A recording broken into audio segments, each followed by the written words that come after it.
Hey everyone, welcome to the Coach Catalyst podcast. This show is about helping you grow as a coach by standing on the shoulders of giants. Each show, you get a different mentor in your ear. The early motivations, the successes, the failures, the tools, the tricks, and the insight into where the industry is going. All of it so you can make your own dent in the world. Remember, success leaves clues. Now, without further ado, on to the show. What is up, y'all? Welcome to the Coach Catalyst podcast. I'm your host, Trevor Wittwer. On today's episode, I had the pleasure of speaking with Nick Lambe, who is the online sleep coach. And this wasn't an episode about the 10 ways to get a better night's sleep. You know those. We got deeper. We went into the true reasons on why someone may not be able to get a good night's sleep. We then move into sleep trackers. We talk about accuracy. We talk about why someone may not want to use a sleep tracker. And then finally, we move into events. So Nick, during the heart of COVID, ran a massive event with over 6,000 attendees. And they've since moved that into offline events called Raise the Bar. They had their first one last year in Orlando, and they have one upcoming in February in Dallas, Texas. And we talk all about events, how this one is different, who should attend, and why you should book your ticket to Dallas. Now, your boy Trevor and Kane are going to be there and the Coach Catalyst team, and we may or may not have a little party for the Coach Catalyst users. So if you are going to go, definitely shoot us a message so we can make sure you get an invite. Without further ado, I hope you enjoy this episode with Nick Lambe. Nick Lambe, welcome to the Coach Catalyst podcast. How you doing, sir? I'm doing great, man. Thank you for having me. Yeah, it's great to have you on. We were really introduced to you at Swiss. I know Kane had come in, he listened to your talk, and he's like, man, we got to get this guy on the podcast. And you guys have an event coming up that we're going to talk about as well. But as I was kind of doing a little bit of research, a little bit of background before the podcast, you mentioned the term healthcare practitioner a bunch in kind of different podcasts, different articles that you've done. And you've been in this strength game, the coaching game for well over a decade now. And so tell me a little bit more about this idea of like viewing ourselves as healthcare practitioners, maybe rather than like a personal trainer. Yeah, absolutely. It's something I'm incredibly passionate about and really something I became enamored with over the last 4 to 5 years. So as you mentioned, I've been in the industry a long time. I actually spent the vast majority of my career working in a rehabilitative setting. So working alongside PTs, even dietitians, massage therapists. So in a very collaborative environment. And one of the things that I really had the opportunity to do and saw firsthand just how valuable could be was to really position what we do as coaches and in the strength field, again, in that collaborative setting. So really seeing how what I was able to do as a coach impacted rehab outcomes, overall health, nutrition plans, and everything in between. And so just really became enamored with that idea. And so a large focus of my education over the last couple of years and now especially moving forward is going to be empowering or helping coaches empower and position themselves as valued healthcare practitioners. And because I obviously realize that a vast majority of coaches do not have the exact same luxury and opportunity that I was provided, not only working in that setting, but working in a setting that was very receptive to my input and to the role and the things that I brought to the table. And so I know that's not always the case for most coaches. And so really putting together education, resources, community that make it accessible and available for them to take that leap and embrace that role as a healthcare practitioner. And the first thing obviously comes from the shift in mindset, right? That's the first thing where, for all coaches that are listening, making that switch and making that pivot to valuing yourself as a healthcare practitioner. And the role and responsibility that comes with that is incredibly exciting, but it's also something that we really need to make sure we become very well-rounded in what we do as well, right? And the term healthcare practitioner is something that has a connotation attached to it that's very clinical. Yep. It is, somebody who is a licensed medical professional. It's somebody in that role. But to me, and the way that I envision this is a healthcare practitioner is anybody who is responsible for another individual's health and well-being in some capacity. And obviously that very much fits what we do and what we have the capacity to do, right? And if you look at the fact that the average person in the United States is going to see their physician around 4 times a year, and that number is a bit skewed by people who are pretty sick and going on a regular basis. Right. For the vast majority, and for, I'm sure yourself and myself, it's once a year, if that, right? But as a coach, you have, if you're seeing somebody, which is the average of 2 times a week, you get 100 contact points over the course of the year. So we are positioned like no other provider in the sense that we have infinitely more contact points and opportunities to influence an individual's long-term health. And again, that only comes if we truly embrace that role and responsibility. We can obviously talk a bit about collaboration and some of the pitfalls there and why coaches don't do it and how they can kind of intersect in that space as well. Well, I mean, we're just kind of starting to see this in the industry, right? And so, I mean, if we think about like a fitness professional, like that, if we call that industry, right, it's super young, right? And how the industry's evolved from the, bodybuilding in the 80s and like aerobics and all that kind of stuff evolving to what it is now. And a personal trainer, let's say 10 years ago, 15 years ago, meant a much different thing than what it means now. And what we're starting to see in the industry from a client standpoint, from a market standpoint, a consumer standpoint, is people are wanting more, right? They're coming to you not just for exercise help, but they need the nutrition. They want some stress reduction techniques. They want some like recovery. And so like as a coach, you just need to be a lot more well-rounded now than maybe you needed to be 10 or 15 years ago.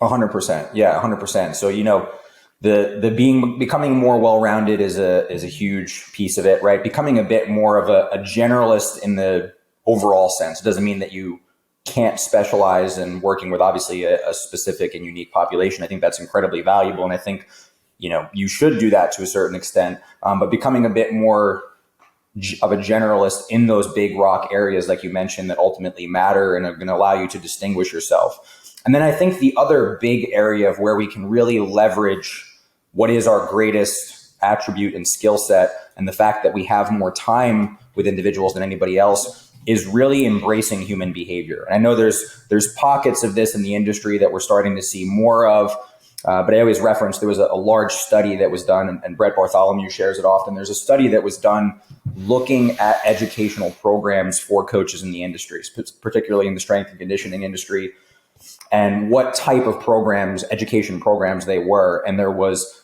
0.02% of the educational programs that existed that focused on intra and interpersonal skills, right? How to actually deal with and understand human beings and connect with them. And that is obviously another massive void within this as well, because again, I can say that we have more time with these individuals and we have more opportunities for contact and impact their long-term health. And obviously the actual interventions that we provide are incredibly powerful and can do that. But the way we foster those long-term relationships and truly make that impact is if we actually understand people and we're actually able to connect with them and communicate with them in an effective way. So, I mean, most coaches are going to come into the industry via probably a fitness realm, right? They're going to take a certification. They're going to do a CSCS. They're going to do an ACE personal, like they're going to do something like that. So once they have that piece, that's kind of the first piece. Where do they move from there? Where would you suggest a coach looks next after they've maybe done that initial certification? Yeah, absolutely. That's a really good, it's a really good question. And I think as of right now, and this is one of the things I'm really passionate about, is trying to, I did a similar thing with sleep when I talked about sleep, and there being, for coaches that want to go and learn about sleep, not really a good resource and a good dedicated community. So I'm in the process of creating a pretty comprehensive course and mentorship that kind of encompasses a lot of these things in one place, because I think as it currently exists now, there's kind of an overwhelm of information. There's an overwhelm of people that you can lean on and you can turn to and influence or be influenced by, right? And I think that happens a lot is very common for young coaches, is they get pulled into cults almost, right? Or they get pulled into one way of thinking, one community, and they become very dogmatic and attached to that community. So I think the first thing is, as you come from that, like you said, initial point of training certification, whether it's NASM or ACE or whatever it is that gets your foot in the door, as you start to now go out and seek out education and seek out other things to continue to grow, make sure you maintain an open mind. I think that's one of the most important things, that you don't get pulled into, one of these ways of thinking or one of these thought processes. Certainly be exposed to them, but understanding that they are just one piece of the equation, right? But like I said, as it exists now, I think the vast majority of wanting to get into that more well-rounded role has to come primarily from mentorship, and has to come from seeking out the right people in the industry that you follow and lean on and get advice from, right?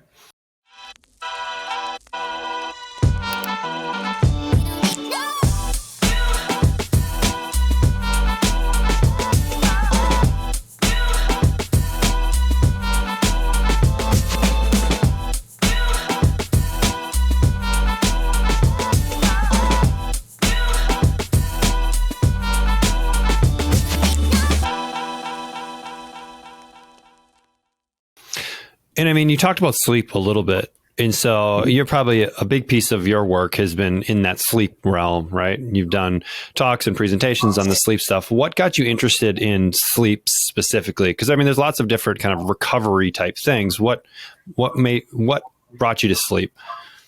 Yeah, it was a combination of quite a few things. So one, it was just something I was really interested in personally. I just, one of those things I found incredibly fascinating. And the more that I read and just realized were you a poor sleeper? Like, were you kind of almost trying to solve your own issues, or?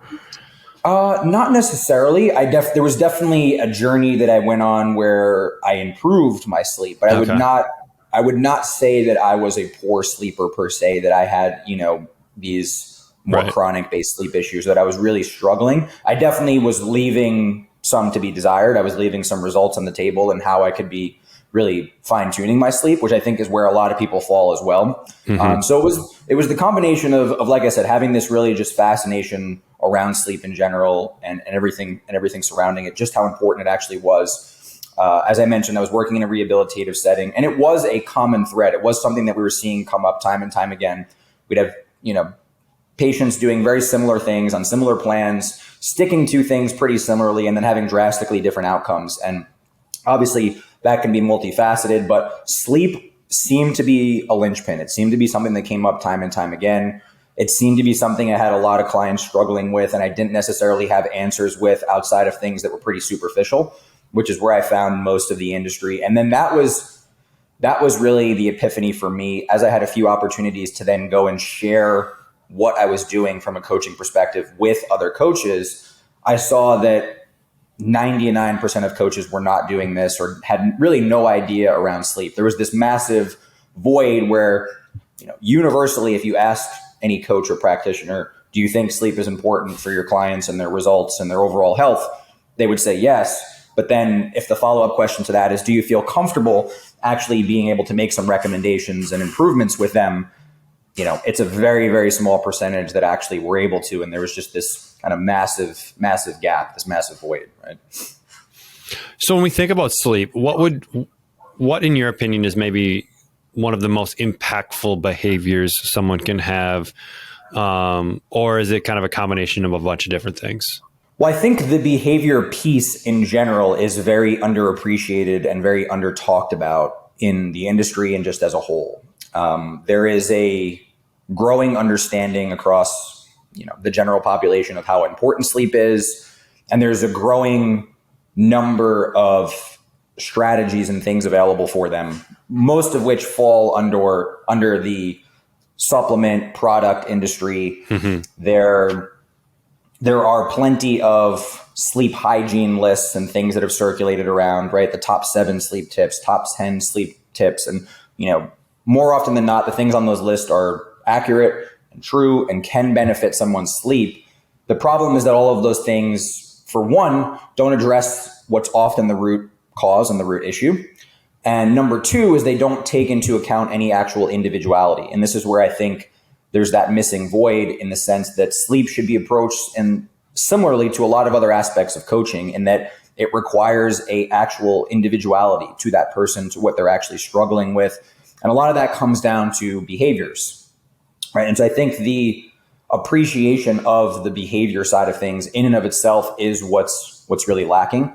Most of what the sleep recommendations fall in the category of lifestyle interventions, right? Limiting screen time and, what foods you eat or don't eat and what time, all those things that people talk about that are certainly true, right? And certainly impactful. But if we look at something, for example, how somebody views their sleep, the perceptions that they have around their sleep and their ability to sleep, the confidence that they've lost in their ability to sleep, the associations that have formed over time where their bedroom, and bedtime have become triggers for wakefulness as opposed to sleep, all of those things are going to really be much more detrimental to somebody's sleep. And if those things aren't addressed, you can't lifestyle hack your way out of that, right? You can't lifestyle hack your way out of the mindset and behavior piece that exists. Mm-hmm. So it's deeper than just like the surface, change this, change that, get your bedroom at X amount degrees and you'll be good. And what I always say is pretty interesting to me is that, and I'm sure you would agree, the vast majority of things in the industry and the vast majority of topics in the industry, we tend to overcomplicate. Mm-hmm. Sleep is the one thing that I would say for the vast majority of the industry, we actually oversimplify, right? And in that way where you said it's not as simple as that. And I find that most coaches, the conversations that they're having with their clients around sleep are just based around sleep duration and some very superficial things. Do you sleep 8 hours? If you don't, hey, let's try and make that an emphasis. Let's try and make sure you get 8 hours, right? Mm-hmm. And if you do, okay, great. Let's not look into quality or anything else. Let's just leave it at that. You're sleeping 8 hours. You're a healthy sleeper. You're in a good place. We won't bring it up again, right?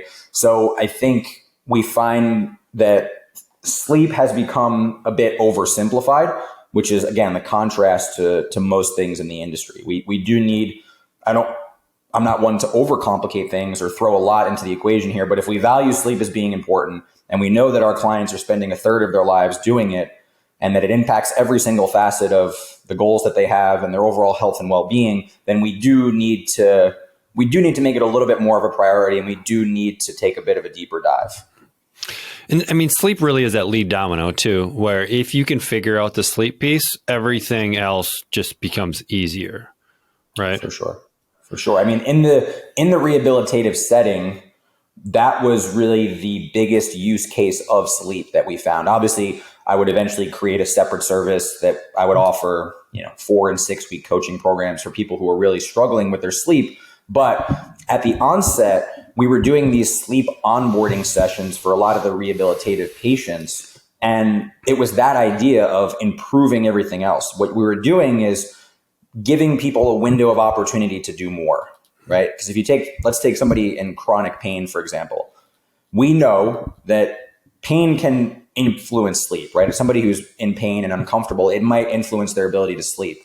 But what we don't talk about is the opposite relationship to that. The ways in which sleep and sleep quality actually impact someone's pain intensity and pain experience, right? How they rate the intensity of their pain. And if we would agree that pain is very much a brain-derived experience, improvements in sleep and sleep quality, if they kind of take the edge off a bit, so to speak, in terms of how someone rates the intensity of their pain, now we've provided them a window of opportunity to do more of the things that we know are going to be beneficial for them, right? So for someone who's dealing with chronic pain, we know that aerobic exercise and strength training is going to be very beneficial for them, right? So if sleep provides a window of opportunity to do more of those things, again, like you said, it's kind of that initial lead domino that can create the foundation for a lot of other things.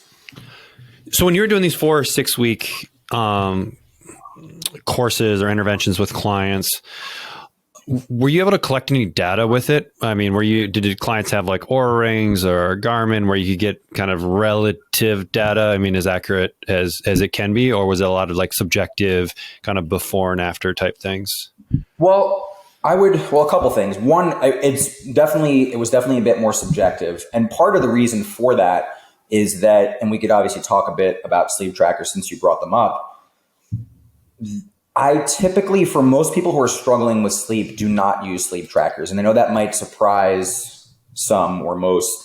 And the reason for that is, again, going back to the behavior piece, one of the primary reasons why a lot of people are struggling with sleep, especially long-term, so especially chronic sleep issues, one of the primary reasons they're struggling is the stress and anxiety that's built up around, not just in their life, but around their sleep specifically. Okay. They've lost their confidence in their ability to sleep.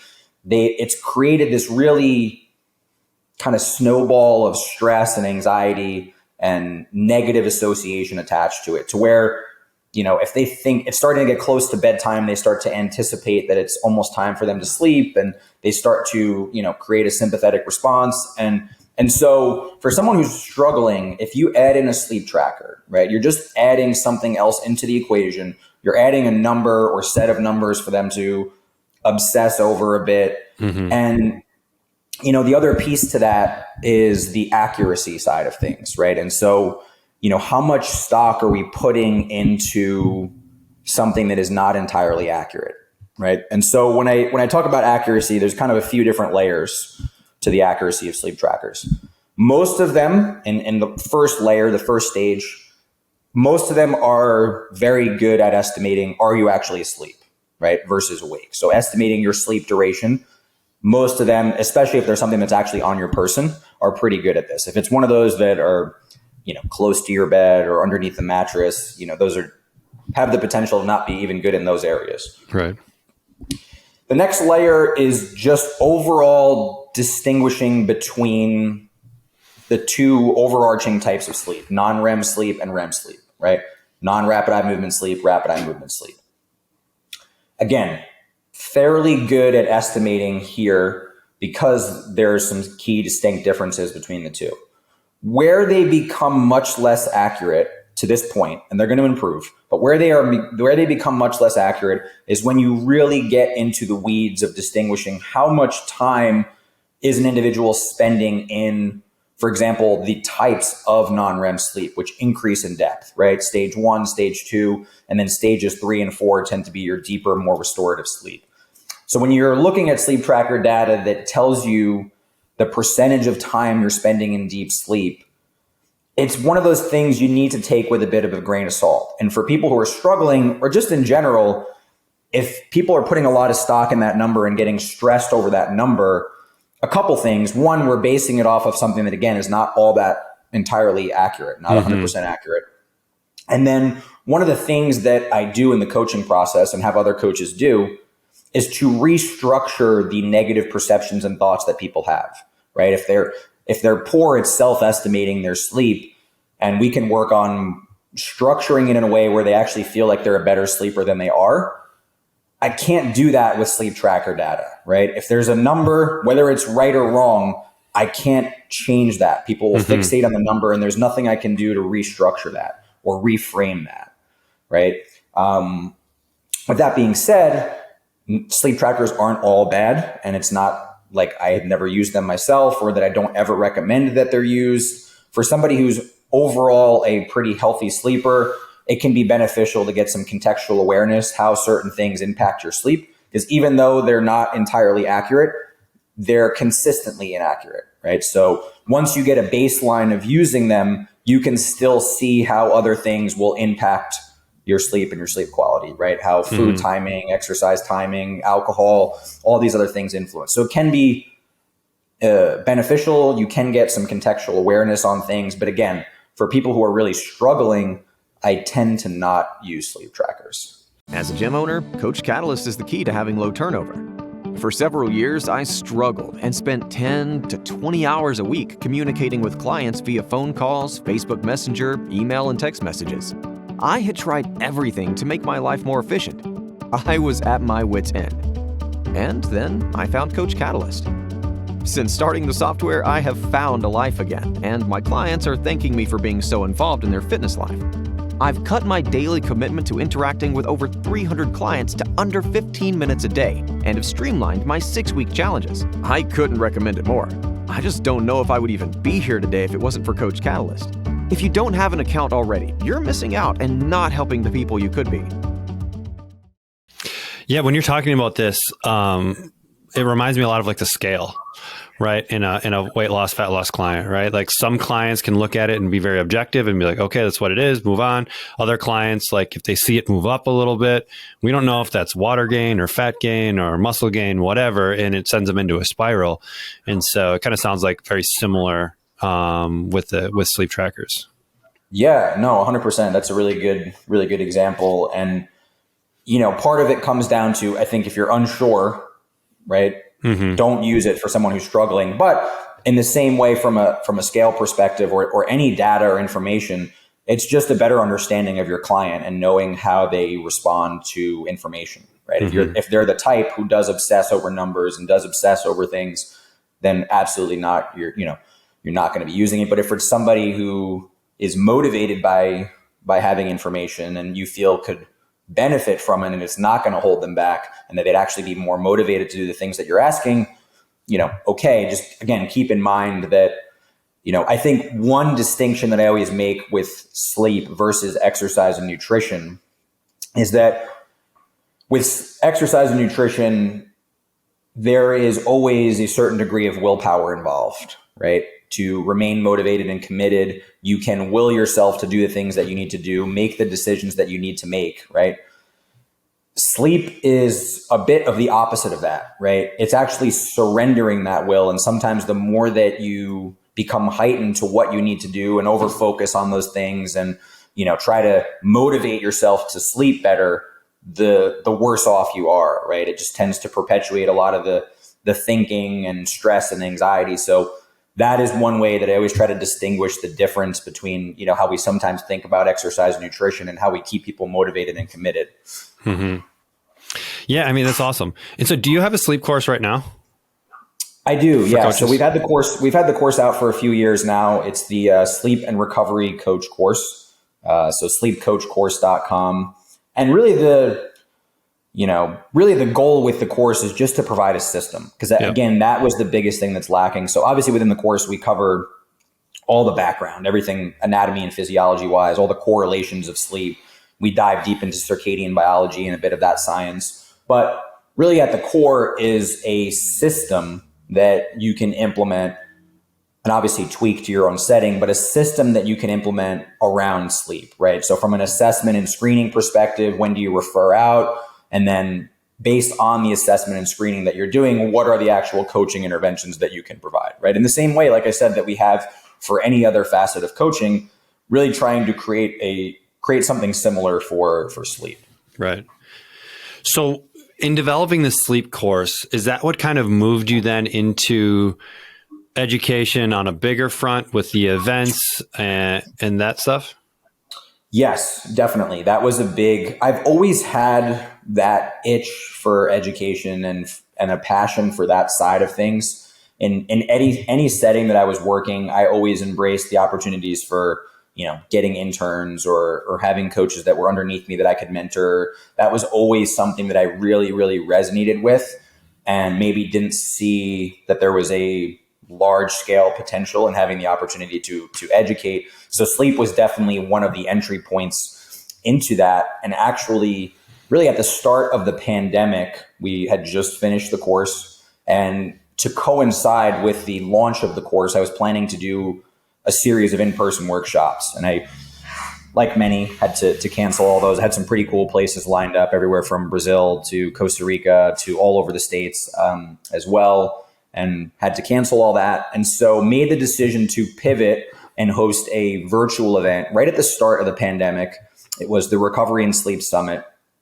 And the event absolutely blew up in part because we just ended up getting a great lineup of speakers. Everybody was home. It was kind of the perfect storm. We actually had over 6,000 coaches registered in over 35 countries for that first year. And so continued to host that event, obviously, use that momentum to create some other virtual events, and then, eventually took that to the in-person model of the Raise the Bar conference, which I know we'll talk about. And I think I've really just found a great intersection for me because events have really opened up so many doors for me. I've seen them open up doors for so many others, and I'm incredibly passionate about events within the industry and just as a whole. And I think it just fits me really well.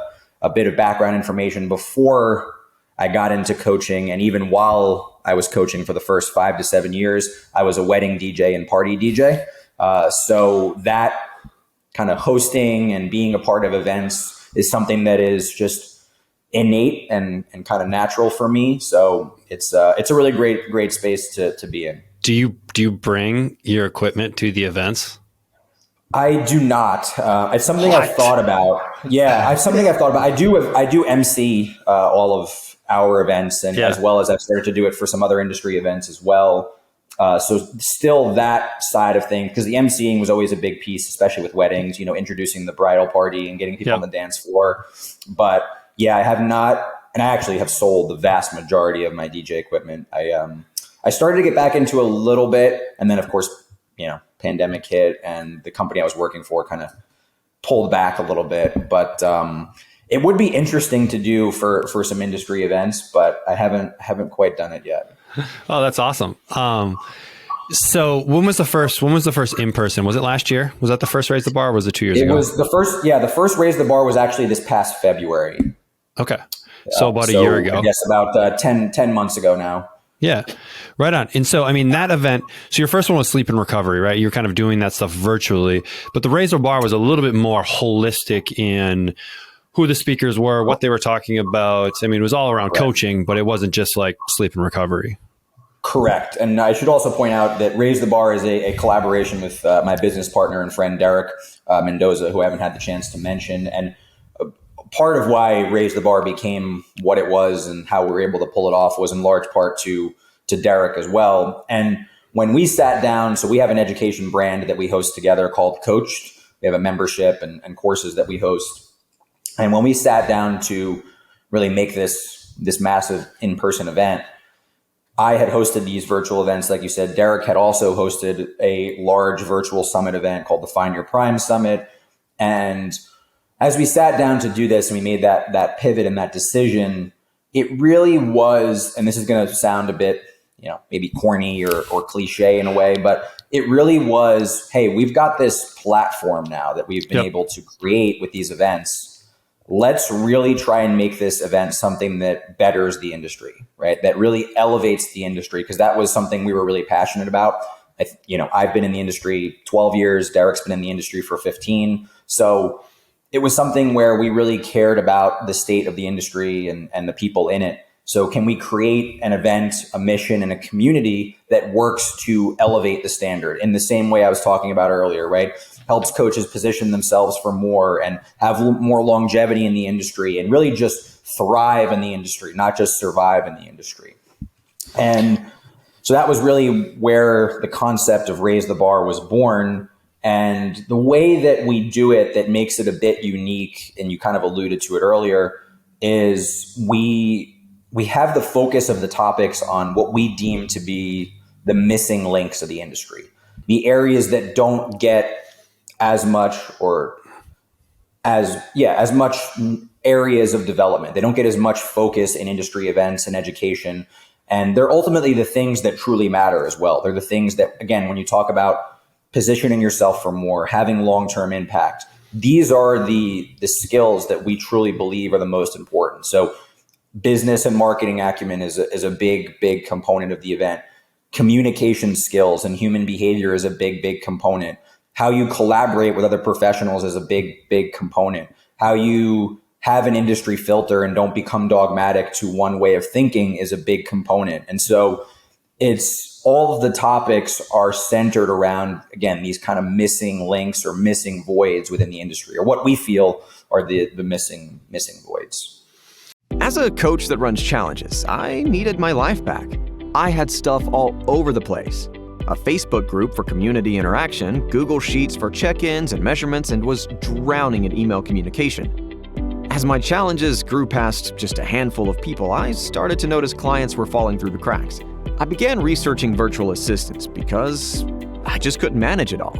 And truthfully, the client experience was going down the drain. Luckily, a friend recommended Coach Catalyst and just told me to trust her. I'm sure glad I did. Now I can run my challenges with 2 or 200 clients with just a few clicks.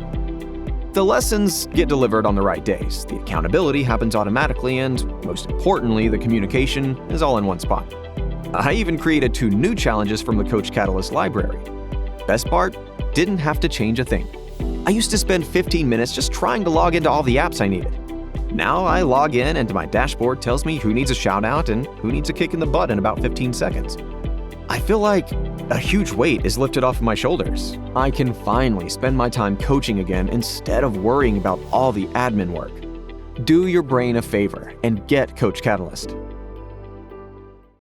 And who would you say the event is for? Is it more for like the in-person coach that's face-to-face? Is it the online coach, fitness space, nutrition space? Where do you feel like it is? Yeah, I would say it's definitely for both. And we saw that in last year. So we sold out the initial year. We had about 125 coaches, which was the max we could really fit in that space. And then we had about 75 online as well. And we saw it was a hybrid, which was really cool. I would say that in terms of the demographic within the industry, it's a bit more of the, I don't like using the word higher level coaches, but coaches that have been in the industry maybe for a bit longer, not quite entry level. Mm-hmm. Not to say that there's not a lot of valuable things that can be gleaned for entry level coaches. There absolutely is. But coaches that have been in the industry for a few years, maybe they've already gone online. Maybe they have a hybrid model. Maybe they're trying to create their own business. They're seeking something more. They're transitioning into something more. And that seemed to be, the biggest area of commonality was they wanted more. They were transitioning for something more. They either had their own business. Some of it was online. Some of it was, we definitely had a lot of brick and mortar gym business owners as well. So it was more so, and we're seeing something similar this year. The more the commonality was, again, wanting more growth, wanting more impact. Which I think is pretty common for an event like this, right? You're not doing certifications. You spend the first couple years in the industry just trying to learn the ins and outs of exercise and movement and working with people and figuring out the whole job life. And then once you kind of get through that initial baseline level of knowledge, now it's like, okay, how do I level up? How do I have more impact? What do I need to be doing now? And so would you say that's really the coach that probably you guys are speaking to the most?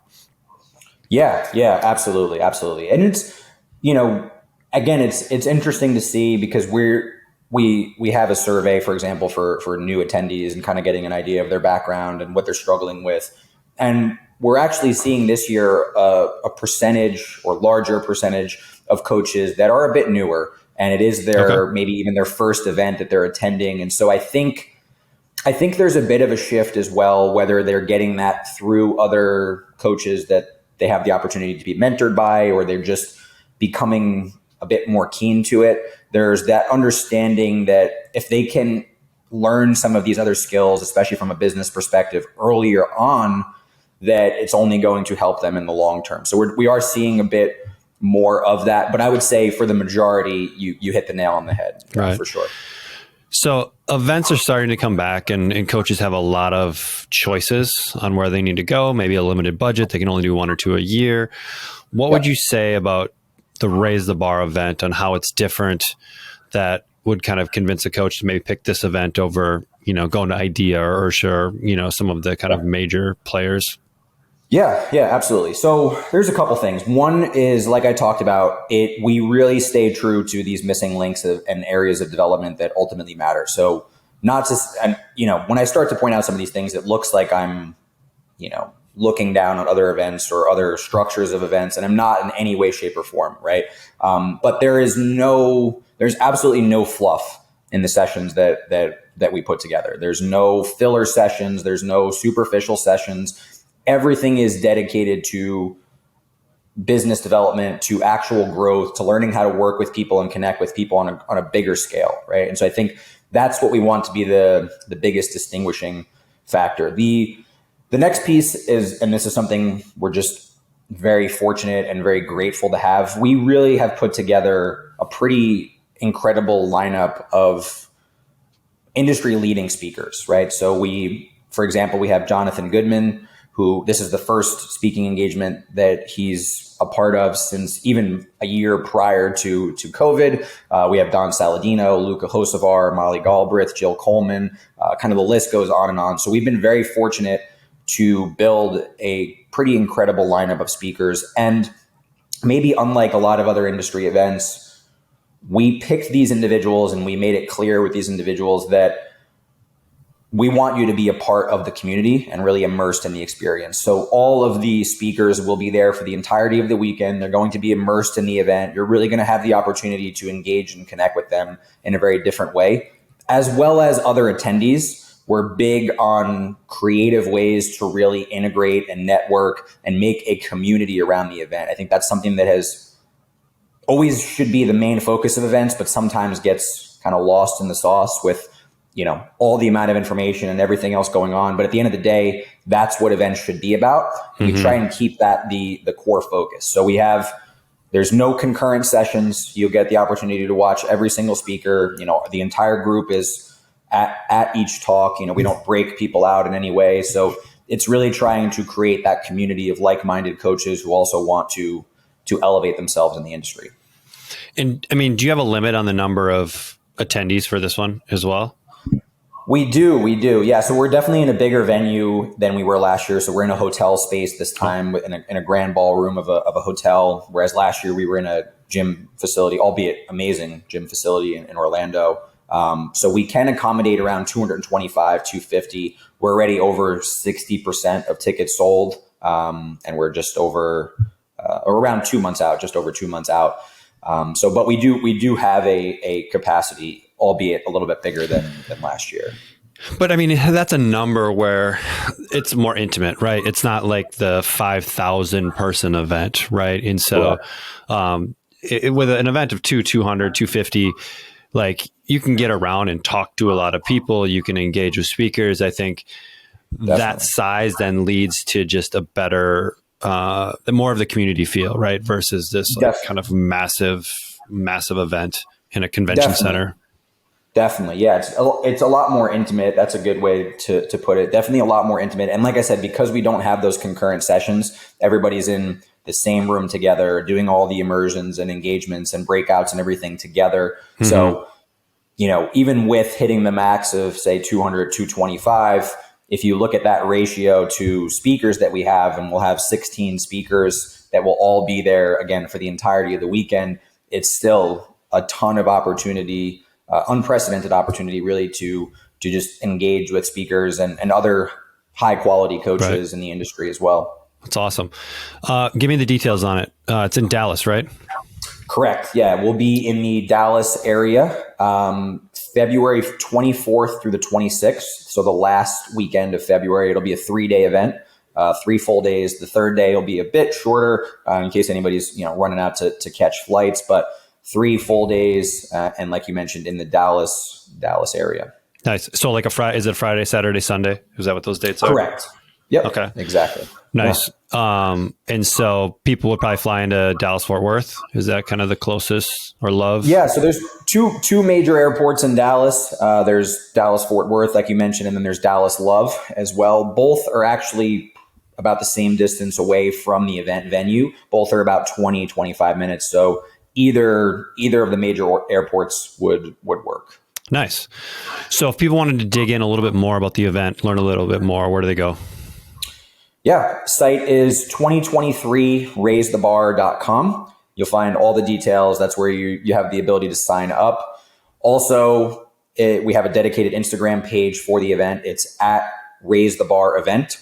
And there we're continually sharing. We're bringing on a lot of the speakers on Instagram Live. So you get more of a feel for the speakers and what's going to be going on in that way as well. That's awesome. And I mean, if people want to learn even a little bit more about you and what you've got going on, what are some good places there? Yeah. So on Instagram for myself, I'm at The Online Sleep Coach. So THE Online Sleep Coach. You can find all the details on all sleep related stuff there. If you're interested in the course specifically, the site is sleepcoachcourse.com, has all the details on the course as well as a host of some free resources. There's the free coaching toolkit to kind of get you started in that sleep space as well. Awesome, man. All right, we got about a second here. So one rapid fire question: taco, burrito, or quesadilla? Oof. I'm gonna go taco. Actually, I'm gonna go burrito. I've gone away from the taco, and actually my wife and I were just having this conversation last week because we make tacos pretty often, and we had been continuing to use hard shell tacos for the longest time. They're just falling apart. We've got young kids, so from a practicality standpoint, they're not working anymore. They're out. I hear you. All right, man. Nick, it's been great. I appreciate you coming on. Absolutely. Thank you, man. Appreciate it. Thank you for having me. Thanks so much for listening to another episode of the Coach Catalyst podcast. If you are a coach looking to do more for your clients than just workouts, give Coach Catalyst a test drive. Try it for 14 days. Jump on call with your personal strategy coach, Ashley, and see how easy technology can be, all for free. Tell them Trevor sent you. Until next time, keep changing lives.